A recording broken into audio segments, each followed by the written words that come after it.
Picture a world where the sky disappears, not because it's night, but because something far thicker, far heavier has taken its place. Above you, there is no blue, no sun, no clouds drifting by, only a ceiling of ice stretching farther than your eyes could ever travel. The light here does not shine. It seeps, faint, blue, quiet. And below that frozen ceiling, the ocean moves in slow, silent breaths. This is not a place for hesitation.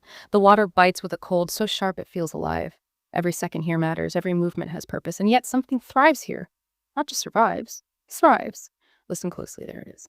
A sound that doesn't belong in a world like this. A long, echoing call, rising up through the water like a song from another planet. It bends, it pulses. It almost feels like it's searching, or calling, or remembering. Follow that sound. Deeper now, through the dim blue light, past drifting crystals of ice that look like fallen stars, until you see it, a shape gliding with impossible calm, no rush. No panic, just quiet mastery. It moves through this frozen world like it knows a secret. And in a place where the ocean is sealed shut above, where air feels impossibly far away, it doesn't just endure the silence, it owns it. It dives deeper, longer, far beyond where most life could ever dream of going. And when it returns, it finds its way back to a single, carefully carved opening in the ice. A doorway between two worlds. A breath, a pause, and then back down again into blue. How? How does something live here? How does it navigate a world with no sky, no landmarks, no mercy? Today we journey to the coldest ocean on Earth to meet one of its most extraordinary residents. Welcome back to Saltwater Stories, where this week we're exploring the incredible Weddell seal. It really is just a completely different universe down there. It totally is. And you know, that sound, that long, echoing, alien laser blaster noise you just heard in your imagination, imagine being the very first person to ever hear it. Oh, that would be terrifying. Right. So picture the scene. It's the 1960s. You've got this small team of early Antarctic scientists, and they are standing directly on the frozen surface of the ocean. Yeah, bundled up in those massive, heavy red parkas. Exactly. Their breath is turning to instant ice in the air, and above the ice, the world is completely, perfectly silent, except for, the occasional howl of the freezing wind. Just absolute isolation. Yeah. So they drill this small hole right through the thick ice crust, and they slowly lower an underwater hydrophone down on a long, heavy cable right into the dark water below. And they put on their headphones. Right.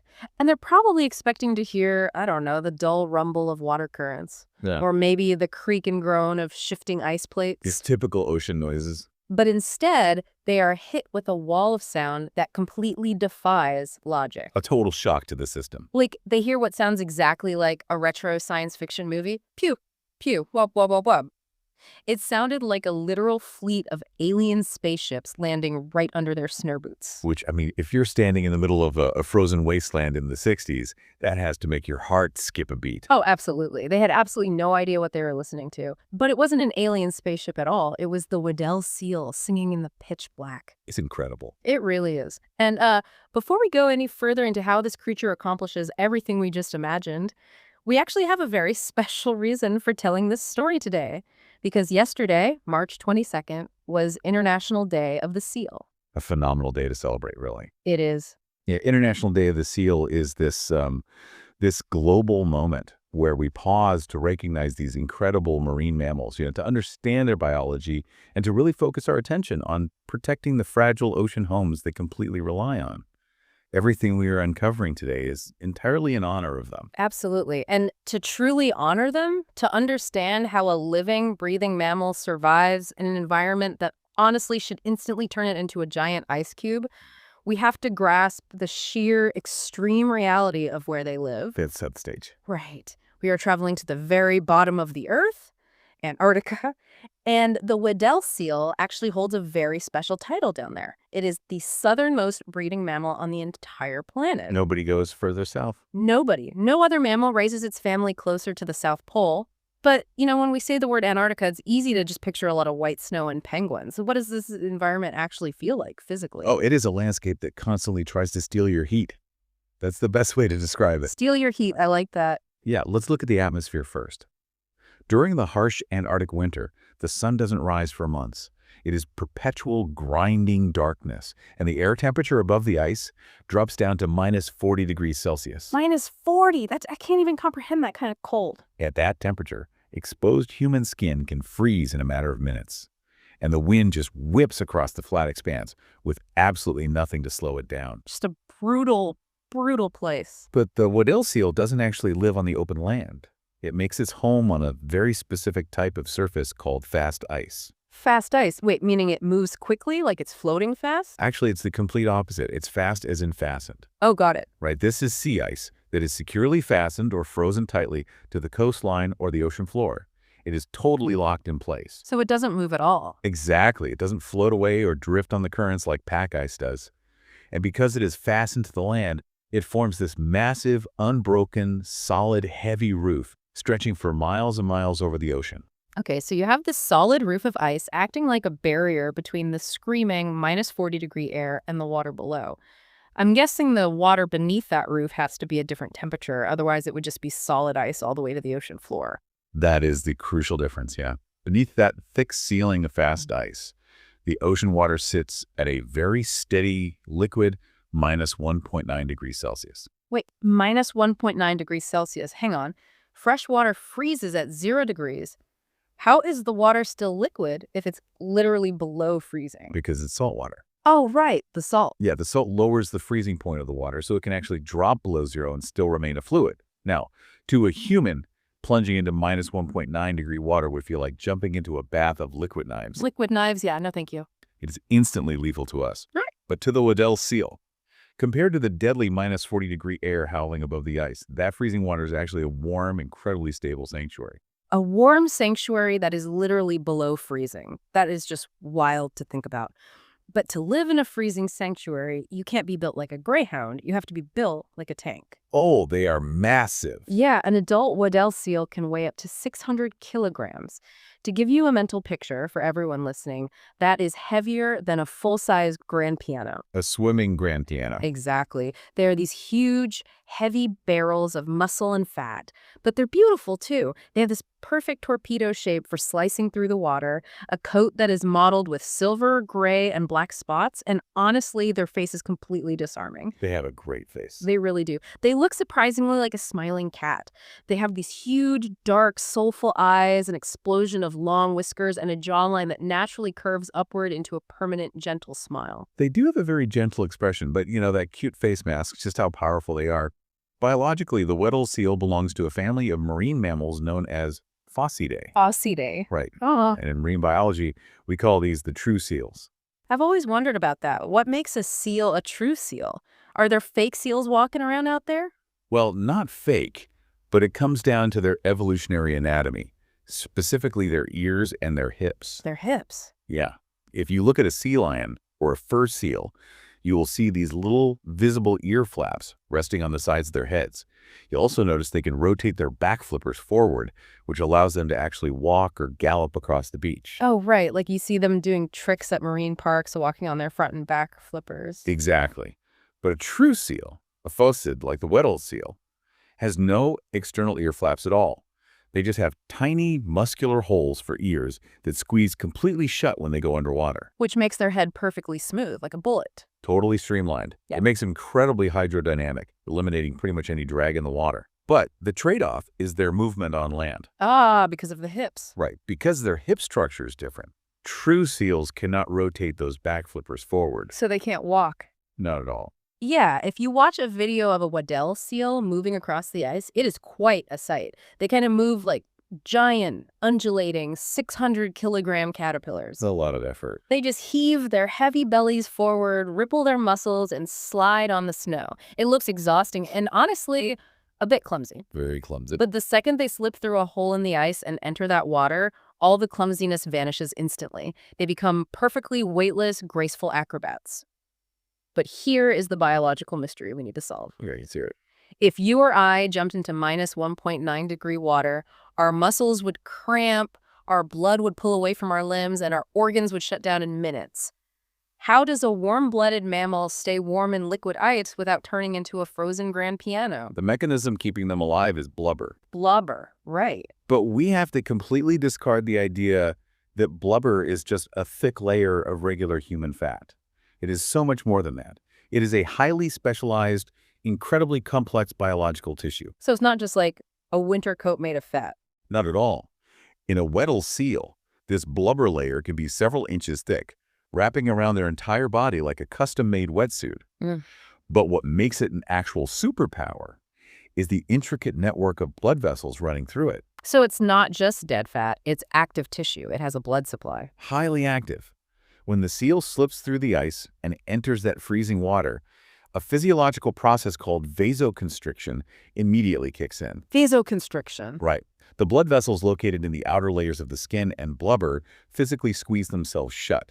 They constrict. Oh, so they just pinch off the pipes. Exactly. This action violently pulls all the warm circulating blood away from the surface of the skin and shunts it deep into the seal's body core. Okay, I'm trying to visualize this. So the outside of their body gets completely cold, almost matching the water temperature, while all the internal heat gets locked in a vault around their heart, lungs, and brain. That is exactly the mechanism. The blubber becomes an impenetrable wall. The heat cannot escape outward, and the freezing cold cannot penetrate inward. That's brilliant. And the insulation is so flawlessly efficient that you can actually observe this fascinating phenomenon in the wild. When a Weddell seal hauls itself out of the water and rests on top of a snowbank, the snow underneath its massive warm-blooded body barely even melts. Hey, really? It doesn't melt the snow. Barely at all. That is the ultimate proof right there. No heat is escaping. If I sat on a snowbank, my body heat would melt a puddle in minutes. It's like having a magical, super insulated thermos permanently wrapped around your internal organs. It really is a perfect biological thermos. You know, if you want to understand how this feels, try this thought experiment. Imagine taking a big bowl and filling it with freezing cold water and ice cubes. If you plunge your bare hand into that bowl, you will feel the biting, painful sting of the cold instantly. Oh yeah, it hurts. Because your skin is trying to share its heat with the water. But if you put your hand inside a plastic zip-top bag and you coat the entire outside of that bag with a thick, heavy layer of vegetable shortening or baking grease, and then you put that greased-up bag into the ice water, you won't feel the cold at all. The classic blubber glove experiment. Yes, the blubber glove. It's so cool. It works because the dense lipids in the fat completely block the transfer of thermal energy. It blocks it completely. Okay, so we have this giant, internally warm, torpedo-shaped creature plunging into the freezing ocean. But we have another massive problem. Which is? In the dead of the Antarctic winter, the sun goes down and stays down for months. Even during the day, they were swimming under a massive, solid, snow-covered roof of fast ice. It must be near total darkness down there. It's incredibly dark. So how on earth do they navigate, let alone hunt fast-moving fish when they can't even see their own flippers? Well, they rely on two extraordinary sensory adaptations. Let's look at their eyes first. The eyes of a Weddell seal are enormous relative to their skull size. Right, the cute, soulful eyes we talked about. Yeah, they're huge, which allows them to gather whatever tiny fragments of light might be penetrating the ice. But the true engineering marvel is the lens inside the eye. Lens. Right. A human eye lens is somewhat oval-shaped, which works great in the air. But underwater, light bends differently. So to compensate for this, the Weddell seal's eye lens is completely spherical. It looks like a perfectly round marble. Marble, okay. This shape bends the incoming light precisely so it focuses sharply on the retina, giving them crystal clear underwater vision. But a spherical lens doesn't create light. I mean, if it's dark, it's dark. True, which is why they have a biological mirror built into the back of their eyeball. A mirror inside their eye. Yes. It is a specialized layer of tissue called the tapetum lucidum. Tapetum lucidum. That sounds like a spell from a wizard movie or something that makes things glow. It essentially does make things glow. Mm-hmm. If you've ever shined a flashlight at a cat or a deer in the dark and seen their eyes glow bright green or yellow, you have actually seen the tapetum lucidum in action. Oh, okay. I know exactly what you mean. So here is how it works for the seal. When a tiny, faint photon of light in that dark ocean enters the seal's eye, it passes through the retina where the optic nerve registers it. Right, standard vision. But instead of just stopping there, that photon hits the mirror-like tapetum lucidum at the very back of the eye, and it bounces backward, passing through the retina a second time. Oh, wow. Wait, so the brain gets to see the exact same tiny particle of light twice? It literally doubles the brightness of their environment. Exactly. It is the ultimate biological night vision. But, as you mentioned, there are depths under the ice where absolutely zero sunlight penetrates. It is an absolute pitch black void. The eyes become completely useless. And if you're swimming at top speed in a pitch black void filled with giant pillars of ice, you need a different way to see so you don't crash, and more importantly, so you don't starve. And that is where the smiling cat face comes into play. Whiskers. Yes. Those incredibly long, majestic whiskers sticking out from their muzzle are not just decorative hair. They are highly complex sensory organs called vibrissae. Vibrissae. That sounds like vibration. The root is similar, yes. Each individual whisker is deeply embedded in the seal's snout and is connected to a dense capsule packed with thousands of highly sensitive nerve endings. Thousands of them in just one whisker. In every single whisker. And they are not just feeling physical objects they bump into, they are feeling the water itself. Feeling the water, what does that mean? Well, when a fish swims through the water, even if it is completely invisible in the dark, its tail leaves behind a tiny microscopic wake, a disturbance of swirling water currents. Like the ripples an airplane leaves in the clouds or the wake behind a boat? Exactly like a boat's wake, but incredibly subtle. The seal's vibrissae are so insanely sensitive that they can detect these microscopic water ripples minutes after the fish has already swam away. Minutes later? You're kidding. I'm completely serious. The seal doesn't need to see the fish. It just follows the invisible, hydrodynamic footprint left in the water, tracking the ripples right to its meal. They are literally tracking invisible footprints in the water using a mustache. That is just, it's layer upon layer of biological brilliance. It's phenomenal evolution. And because their bodies are built like these flawless sensory submarines, they are able to perform physical feats that seem like literal superpowers. Let's get into their breath holding, because this is where the physics and the biology really start to push the limits of what seems possible. Oh, the breath-holding capabilities of the Weddell seal force us to completely rethink mammalian physiology. Okay, set the baseline for us. To put it in perspective, a highly trained human underwater swimmer might be able to hold their breath underwater for maybe 3 or 4 minutes, floating perfectly still to conserve energy. Right, which is already agonizing. Exactly. An average Weddell seal can hold its breath for a staggering 82 minutes. 82 minutes. Let's just pause on that number for a second. That is longer than a full school class period, plus recess, plus lunch, all on a single breath. And they aren't just floating still. They are actively swimming, hunting, and traveling down to depths of 600 meters. 600 meters deep. That is nearly 2 Eiffel Towers stacked on top of each other, straight down into the crushing dark. It's an extreme environment. But the deeper I look into how they do this, the more confused I get, because their method seems totally backwards. Like, if I'm about to jump into the deep end of a swimming pool, the very first thing I do is open my mouth and take the biggest, deepest gasp of air my lungs can hold. I want to pack my chest full of oxygen. Which is the logical instinct for a human, definitely. Right. But the Weddell seal does the exact opposite. Right before they submerge into the freezing water, they exhale. They blow almost all the air out of their lungs. I really need you to explain the mechanics of this, because throwing away your air before going underwater for an hour sounds like a terrible survival strategy. Why would you empty your lungs? It comes down to mastering the physics of extreme pressure. When you drop down to 600 meters, the weight of the water above you creates immense, crushing hydrostatic pressure. Okay, heavy water. Got it. If a seal took a massive, full breath of air down to that depth, 2 incredibly dangerous things would happen. First, air is buoyant. A seal with full lungs would be fighting to swim downward the entire time, burning massive amounts of muscular energy just to keep from floating back up like a balloon. Oh, so they just bob right back to the surface. Exactly. By exhaling, they make their bodies negatively buoyant.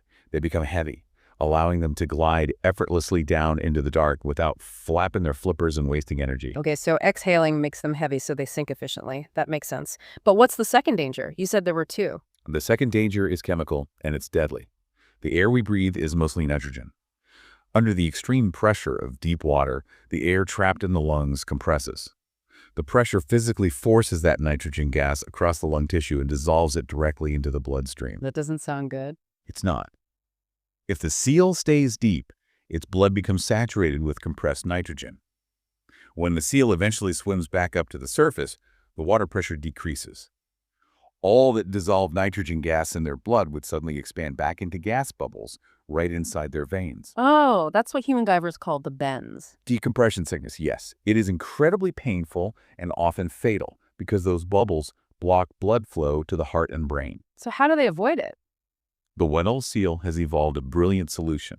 They simply remove the gas before the pressure can squeeze it into their blood. By exhaling. Yes, by exhaling and allowing their flexible rib cages to physically collapse their lungs under the pressure, they lock whatever tiny bit of air is left away from the bloodstream.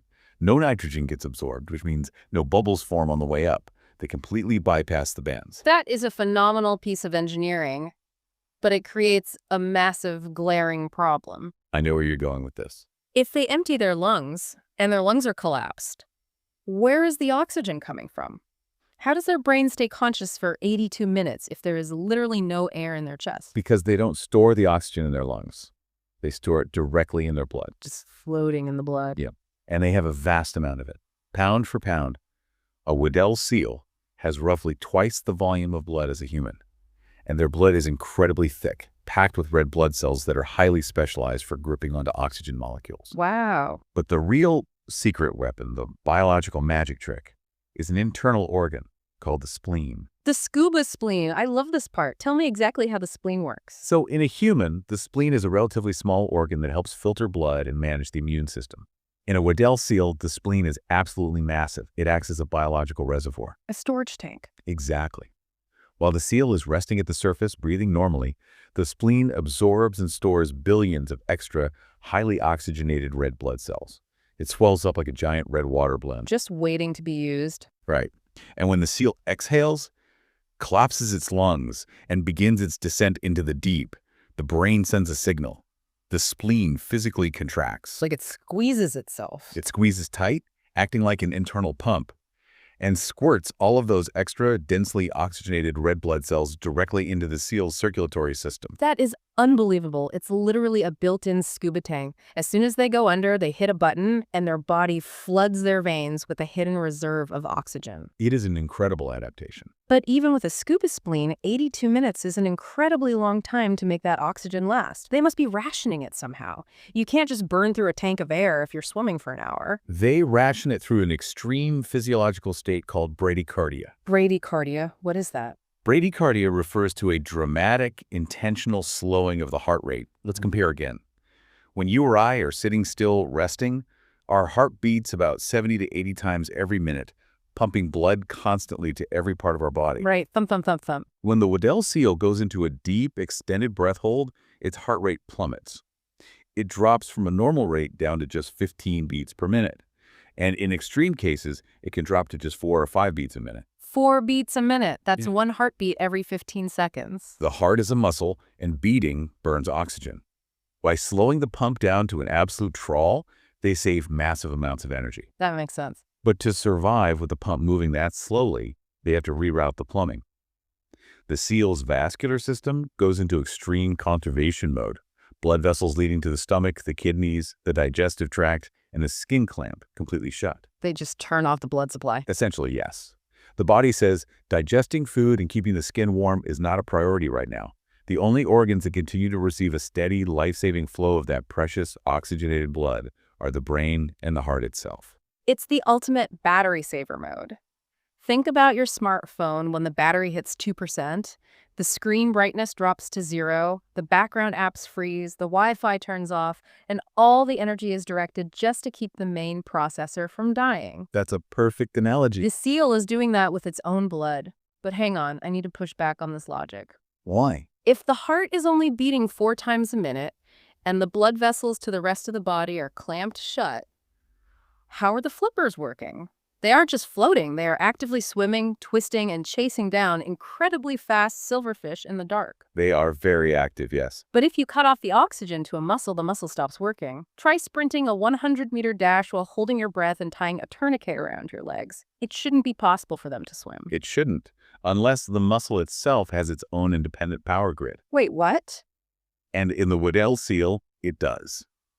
If we look deep inside the muscle tissue of their flippers and core, we find staggering concentrations of a specific protein called myoglobin. Myoglobin. How is that different from hemoglobin in the blood? Hemoglobin transports oxygen through the bloodstream. Myoglobin stores oxygen directly inside the muscle cell. It acts as a local storage locker. Oh, wow. The Weddell seal's muscles are so absolutely saturated with myoglobin that the tissue itself turns a dark, deep crimson, almost black in color. Because it's so full of oxygen. Exactly. Yeah. So when the seal initiates bradycardia and the main blood supply to the flippers is cut off to save the brain, the flipper muscles don't panic. They simply unlock their local myoglobin storage lockers and use the oxygen they already have stashed away right there in the muscle fibers. They have mini oxygen batteries pre-charged inside their muscles, so the brain runs on the scuba spleen and the muscles run on the myoglobin batteries. It is a masterpiece of biology. It really is. So we have this creature perfectly designed to plunge into pitch black, freezing water for over an hour. But when you are swimming in total darkness under a ceiling of ice, even with tapetum lucidum night vision and sensitive whiskers, you face a huge problem. Communication. Exactly. You can't see your friends, you can't see your rivals. How do you communicate? How do you stake out your territory in the dark? Which brings us back to the aliens we heard at the beginning of the story. The alien symphony. Communication is absolutely vital for their survival and social structure, and the physical environment they live in actually makes communication highly effective if you know how to use it. Because of the water. Right. We tend to think of air as the best way to carry sound, because that's what we use, but water is a phenomenal conductor of acoustic energy. Because water molecules are packed much closer together than air molecules, sound waves travel about 4 times faster underwater. 4 times faster. And more importantly, they travel much farther without losing their energy. A Weddell seal's call, echoing under the fast ice, can be heard clearly by another seal up to 25 kilometers away. 25 kilometers. That means a seal could be singing in one city, and another seal could be listening to it clearly 2 towns over. That is an immense broadcast radius. It really is. And they are considered the most vocal of all the seal species. Scientists have categorized over 50 completely distinct types of sounds they make. And the mechanical way they produce these sounds is fascinating.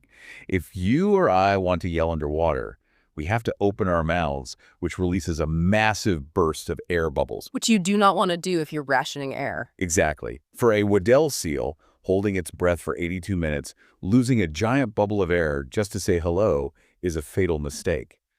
So they never open their mouths to sing. They just keep their mouths shut. They keep their lips tightly sealed, and they pass air back and forth between different internal chambers in their throat and nasal passages, vibrating their vocal cords internally. So they are basically beatboxing inside their own throats. Yeah. And the sounds. We mentioned the laser blasters, but they also make these deep, rhythmic chugging sounds like a train, long descending trills that sound like a bomb dropping, whistles, and low moans. It's a huge repertoire. But recently, the science on this took a massive leap forward, a discovery that honestly sounds like science fiction. Let's talk about the ultrasonic calls. This completely shifted our understanding of their capabilities. For decades, scientists listened to Weddell seals using standard hydrophones, which are tuned to the range of human hearing. Right, the stuff we can hear. But recently, field studies deployed broadband underwater microphones capable of recording much higher frequencies. What they discovered was astonishing. The seals are producing ultrasonic calls, sounds that reach frequencies up to 50 kilohertz. Okay, the listener, what does 50 kilohertz actually mean? Well, human hearing generally tops out around 20 kilohertz, and even that degrades as we age. A sound at 50 kilohertz is so highly pitched, so rapid in its wave frequency, that it is entirely invisible to the human ear. Invisible sound. Exactly. A seal could be screaming at 50 kilohertz right next to you, and you would hear absolute silence. So they are down there in the dark, belting out high-pitched ultrasonic songs that we didn't even know existed until a few years ago. But biology is incredibly efficient. Animals don't burn precious oxygen and energy to make sounds for no reason. Why are they making ultrasonic noises? That is the leading edge of the science right now. The prevailing theory, which is gaining a lot of traction, is that these ultrasonic calls are not for talking to other seals. They are for navigation. Navigation. Scientists strongly suspect the Weddell seal is using a primitive form of echolocation, or biosonar. Echolocation, like bats catching moths in the air or dolphins finding fish in the ocean. Precisely the same physical principle.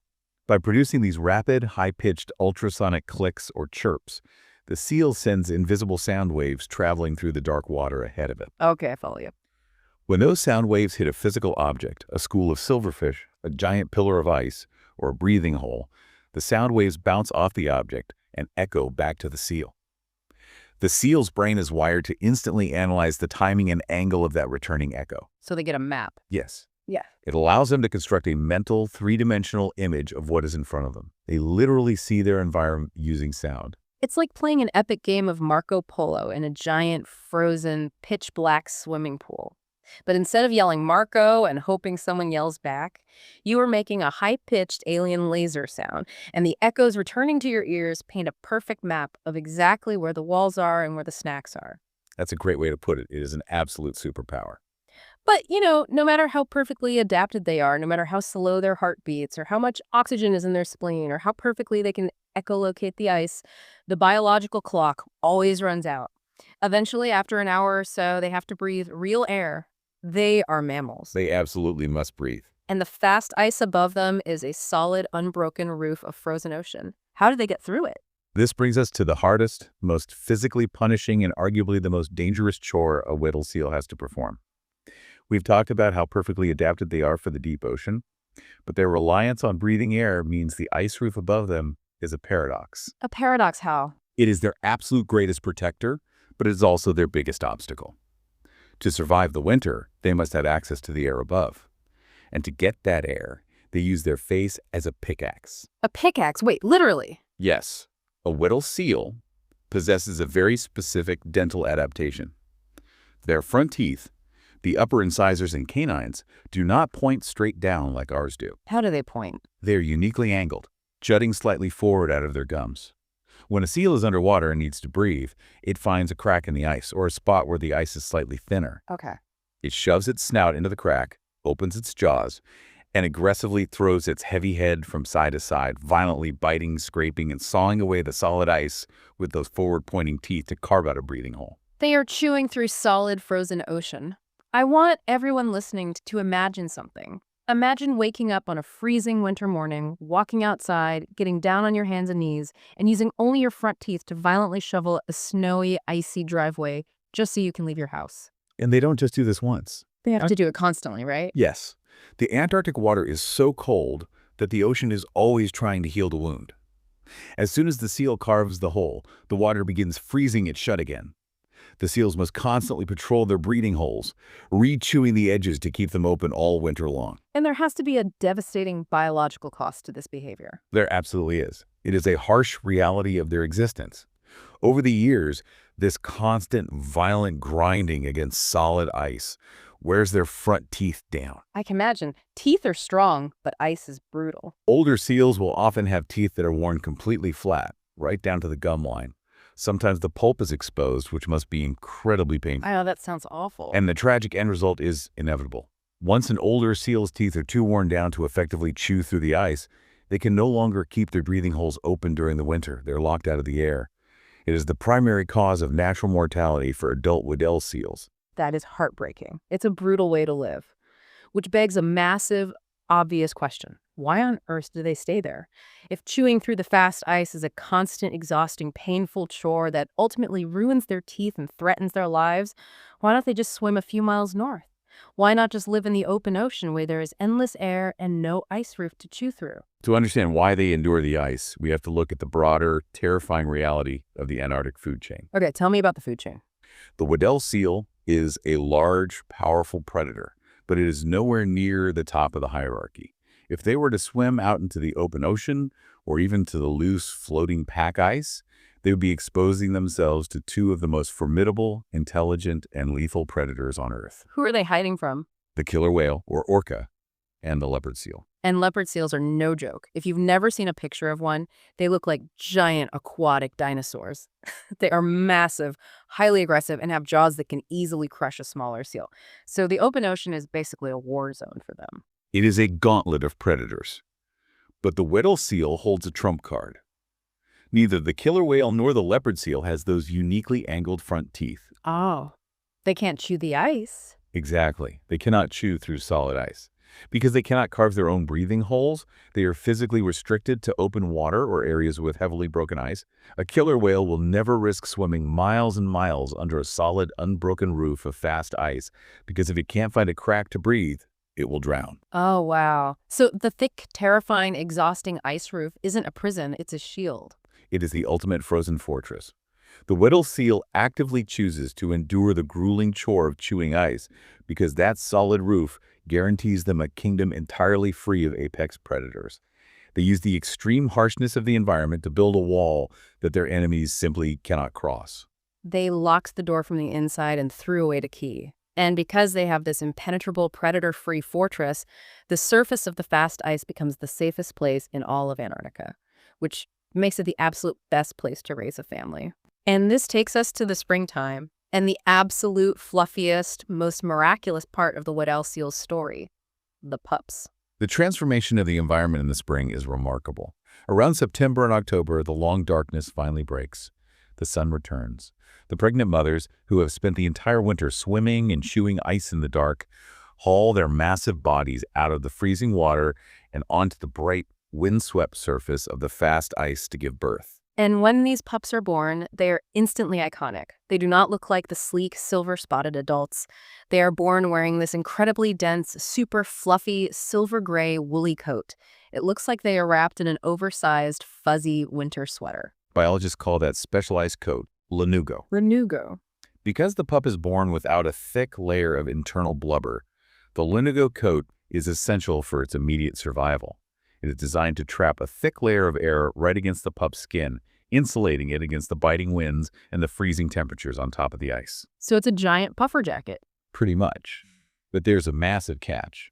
The lanugo coat works perfectly in the air, but it is entirely useless in the water. Why is it useless? If the fluffy pup falls into the ocean, the water immediately replaces the trapped air. The coat loses all its insulating power, the pup gets soaked to the skin, and it will freeze very quickly. So they are born on top of the ice, perfectly suited for the air, but completely unequipped for the water. But they are marine mammals. They have to learn to swim, and they have to do it before the short Antarctic summer arrives and the ice starts melting away beneath them. How does a fluffy pup transform into a sleek, blubber-insulated submarine in just a few weeks? Through the miracle of maternal biology, the mother has to rapidly transfer her own body mass into the pup to build its blubber layer from scratch. And she does this by producing one of the most extreme types of milk found anywhere in the animal kingdom. Extreme milk. I'm intrigued. Let's look at the numbers. Human milk, the milk human babies drink to grow, contains about 4% fat. Standard cow's milk from the grocery store is about 3 or 4% fat. Okay, 4%. The milk produced by a Weddell seal mother is an astonishing 54% fat. 54% fat. That is not milk. That is mayonnaise. That is thicker than melted butter. It is incredibly dense, heavy, and caloric. And what's fascinating is its composition. It contains almost no sugar, which is highly unusual for mammalian milk. Why no sugar? Don't babies need sugar for energy? Well, the mother seal is fasting. She does not eat during the nursing period. She needs all of her own stored blood sugar to keep her brain functioning while she sits on the ice. So her body essentially strips the pure fat from her own winter blubber reserves, processes it into this super dense milk, and pumps it directly into the pup. Imagine trying to drink a massive buttermilk shake every single day just so you can quickly grow enough fat to go swimming in the snow. But the results are undeniable. How fast do these pups grow on a diet of 54% fat? The growth rate is explosive, almost visibly noticeable day by day. By consuming that super milk, the tiny pup gains roughly 4 pounds, about 2 kilograms every single day. 4 pounds a day? That's insane. They essentially inflate with blubber. Within just a couple of weeks, their bodies are so packed with insulating fat that they begin to molt. They shed that fluffy lanugo coat, revealing the sleek, waterproof silver coat underneath. They are finally biologically ready to face the freezing water. Okay, here's something that has always puzzled me about marine mammals. I always assumed that if you are a dolphin or a whale or a seal, the second you touch the water, instinct takes over. You just know how to swim. But I was reading the source materials on Weddell seal behavior, and apparently the mother actually gives the pup formal swimming lessons. Why? They have the torpedo shape. Shouldn't they just know what to do? It's a great question, and it highlights a unique challenge of their specific environment. If a seal is born on a beach in California, finding air is easy. You just swim to the surface. Right. You just go up. But a Weddell seal pup is entering the water beneath the fast ice. Finding a breathing hole beneath the fast ice means navigating a highly complex, three-dimensional upside-down maze of ice canyons, stalactites, and pressure ridges in the dim light. That sounds terrifying for a baby. If a pup gets disoriented, swims under a solid stretch of ice, and loses its sense of direction, instinct won't save it. It will drown. Oh, wow. So the swimming lessons aren't about how to paddle your flippers. It's about learning underwater geography. They have to memorize the emergency exits. Precisely. It is about spatial memory and breath control. The mother will coax the pup into the water. As the pup frantically paddles, the mother actually swims directly beneath it. She uses the massive hydrodynamic flow of water coming off her own body to help the pup glide and save energy. Ah, she's giving it a boost. And when the pup starts to run out of breath, the mother uses her own nose and back to physically push the pup upward, guiding it directly into the safety of the breathing hole. She will repeatedly guide the pup down and back up, practicing these exact escape routes until the pup builds a reliable mental map of the area and increases its myoglobin and spleen capacities. That is just phenomenal dedication. She's literally mapping out the survival routes for her baby. And these mothers are incredibly tough. Scientists have been studying these family dynamics in Antarctica for decades, haven't they? Yes, the population study based out of Erebus Bay in Antarctica is one of the longest-running continuous animal studies in the world. By tagging and tracking these seals year after year, marine biologists made a stunning discovery about the structure of their society. They discovered the existence of supermoms, Super moms of the ice. What exactly makes a super mom? resilience, and longevity. We talked earlier about the brutal toll that chewing ice takes on a seal's teeth and how that usually dictates their lifespan. Right, when the teeth wear out, they can't breathe. But field studies have identified a select group of incredibly robust females that managed to survive into their late 20s and even into their 30s. 30s. That's a long time to chew ice. These supermoms somehow endure the tooth wear, the freezing temperatures, and the fasting, successfully raising pup after pup year after year. Because they live so long, they're able to pass down decades of survival secrets, geographical knowledge, and navigational skills to a huge number of descendants. They are the absolute backbone of the entire Weddell seal population. I love that. The wisdom of the supermoms keeping the whole colony thriving. Now, these incredible buttermilkshake drinking pups eventually grow up. They learn the maze, they master their breath holding, and they take their place as massive apex predators under the ice. But here is the most humbling part of the entire ocean story. Even the ultimate ice machine, this giant 600-kilogram predator that can hold its breath for 82 minutes, is entirely 100% dependent on the absolute smallest creatures on Earth. It really puts it into perspective. It does. How does this giant web of life actually work? Every ecosystem on Earth is built on a foundation of energy, usually starting with sunlight. In Antarctica, the foundation of the entire food web is attached to the ice itself. During the summer months when the sun finally breaks through the horizon and shines down through the fast ice, microscopic marine plants called phytoplankton, specifically ice algae, begin to grow in massive blooming quantities right on the underside of the floating ice roof. So the ceiling of their frozen world is basically a giant upside-down garden. That is the perfect way to visualize it. And that vast upside-down garden is the buffet for the next level of the food chain. Swarms of tiny shrimp-like crustaceans called Antarctic krill, millions of tons of krill graze on the ice algae. Then, schools of small, silvery fish, like the Antarctic silverfish and toothfish hunt and eat the krill. And then the seals eat the fish. And finally, the massive Weddell seals hunt the silverfish. It is a direct, delicate chain of energy moving from the sun to the microscopic algae to the krill to the fish and straight into the seal. It is all completely connected. And I was reading the field notes, and it's not just silverfish swimming around down there. We tend to think of the freezing ocean as barren, but the ocean floor beneath the ice, what marine biologists call the benthic zone, is a thriving metropolis of weirdness. Oh, the benthic zone is incredible. Because the water is so incredibly cold, it holds a massive amount of dissolved oxygen, and that high oxygen level allows invertebrates to grow to strange, terrifying sizes. There are giant sea sponges down there that look like ancient stone castles. And there are sea spiders, actual multi-legged sea spiders crawling around in the dark that are the size of dinner plates. The gigantism in the benthic zone is truly a marvel of cold water biology. It is a hidden alien world. And what's truly amazing is how human scientists are exploring this deep, dangerous world today. We can't easily send submarines or scuba divers under the fast ice for 82 minutes at a time, so we enlist the help of the true experts. We use the seals themselves as our underwater oceanographers. Exactly. I saw pictures of this, and it looks like a spy movie. Tell me how we turn seals into scientists. Well, engineers have developed incredibly sophisticated miniaturized computers called CTD sensors. CTD stands for conductivity, temperature, and depth. These sensors are roughly the size of a small smartphone. Scientists safely and carefully glue these small tags directly to the fur on the top of the seal's head. It looks a bit like the seal is wearing a tiny high-tech hat. A little scientific fascinator. That is so cute. As the seal goes about its daily life, plunging 600 meters deep into the hidden canyons, navigating the dark water, and hunting silverfish, the tag is constantly recording the exact water temperature, the depth of the descent, and the salinity or saltiness of the ocean. So it's constantly collecting data. Non-stop.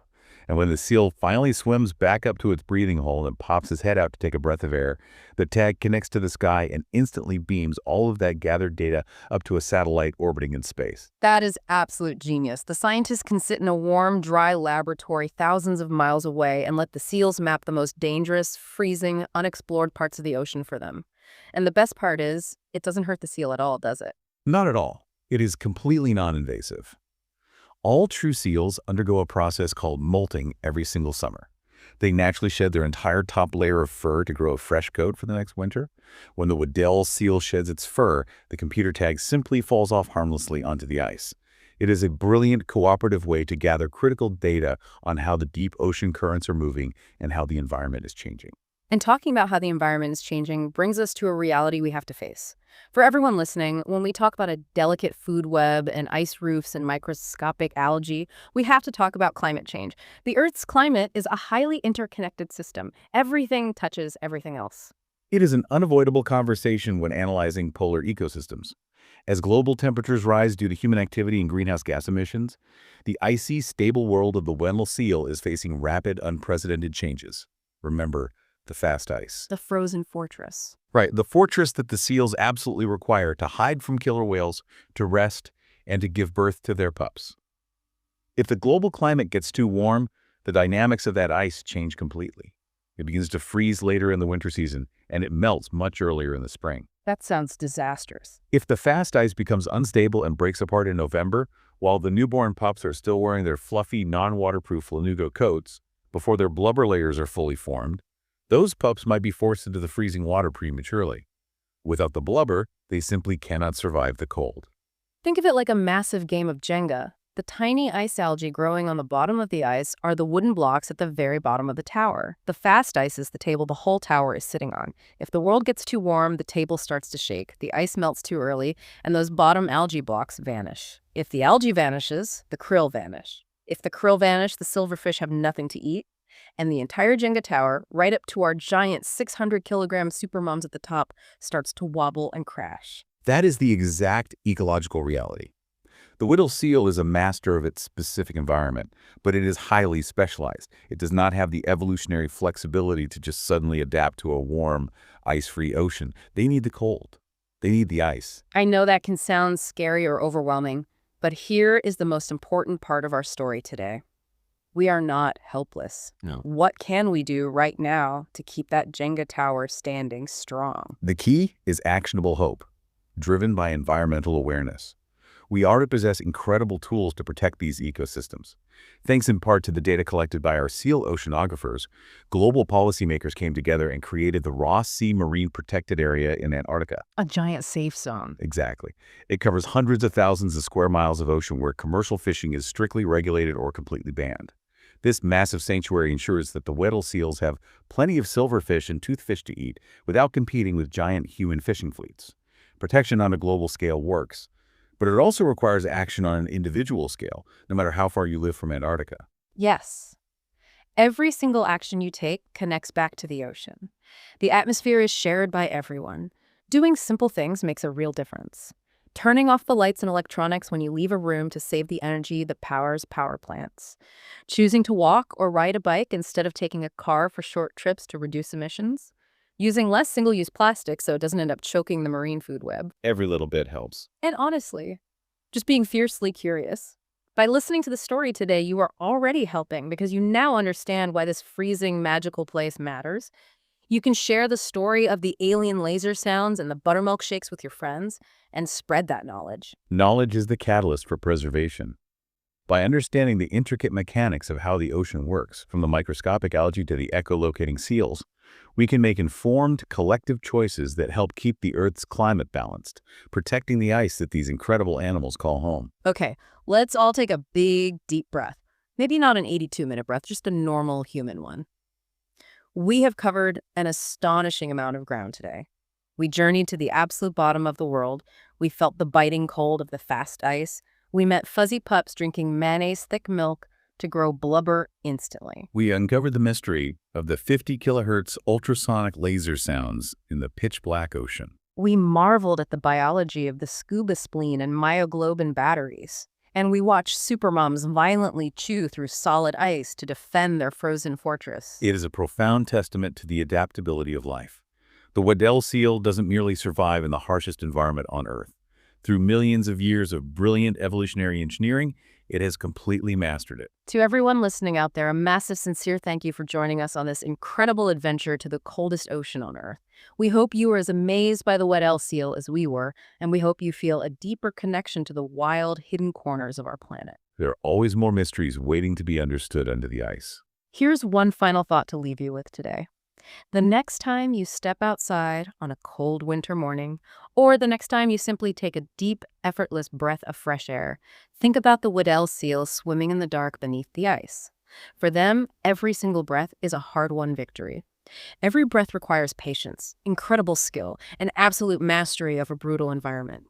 It makes you wonder, what hidden superpowers might you discover inside yourself if you were pushed to your absolute limits? A fantastic question to ponder. Until our next adventure, keep riding the waves of curiosity, stay fiercely curious, and stay salty explorers.